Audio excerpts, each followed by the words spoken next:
हुआ है और पंजाब में 81% से ज्यादा जो है वो मसीही मौजूद हैं और मसीहों की तादाद जो है वो दूसरे नंबर पर आती है और मसीहों का जो मजहब है वो भी दूसरे दर्जे पर आता है।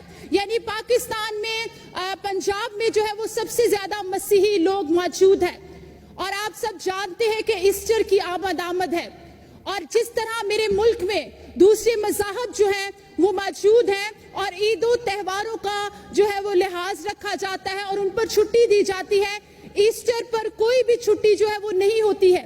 ईस्टर संडे के दिन आता है, संडे को छुट्टी जो है वो आम बात है और वो ऑफिशियल छुट्टी है, लेकिन ईस्टर पर कोई भी छुट्टी नहीं होती। हमारे लिए ये बड़ी अहमियत का जो है वो त्यौहार है, इसलिए मेहरबानी करके इस बात पर गौर किया जाए कि ईस्टर पर दूसरे दिन की छुट्टी होना जो है वो मसीहों के लिए बाइस मुसर्रत और बाइस खुशी बन सकता है। और मैं जानती हूँ कि मेरी कायदे मोहतरम जो हैं वो इस बात का हमेशा ख्याल रखती हैं कि मैं सारे मज़ाहब को, सारी कौमों को साथ लेकर चल सकूं। जनाब स्पीकर, मेरा दूसरा पॉइंट जो है वो ये है कि लाहौर की एक बहुत बड़ी कंपनी LWMC जो कि बहुत से मसीही इसमें अपना रोजगार जो है, अपने बच्चों का रोजगार जो है वो कमा रहे हैं और इसमें चंद महीनों से 150 से ज्यादा कंप्लेंट्स जो है वो मसीहों की है।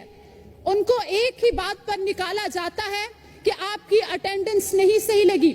जनाब स्पीकर, मैं इस बात को मांग लेती हूँ कि शायद 5 ने गलत लगा दी हो, शायद 10 ने गलत लगा दी हो, शायद 50 ने भी गलत लगा दी हो, लेकिन क्यों इस बात की ट्रेनिंग नहीं करवाई गई कि आपने अटेंडेंस किस बात पर लगानी है? क्यों मसीहों को इस अदारे से निकाला जा रहा है? क्यों उनके बच्चों के मुंह से नवाला छीना जा रहा है?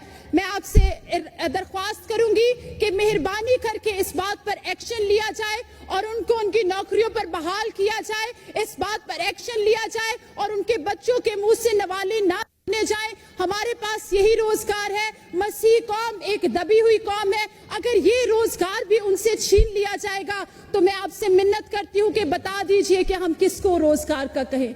मैं इतना जानती हूँ कि मेरी कायदे मोहतरम जो है वो मसीहों का एहतराम करती है, वो मसीहों को हमेशा साथ लेकर चलती हैं। मैं अपनी वजीर आला से ये दरख्वास्त करूंगी कि मेहरबानी करके इस बात पर एक्शन लिया जाए और इन मसीहों को नौकरियों पर बहाल किया जाए। बहुत शुक्रिया जनाब स्पीकर।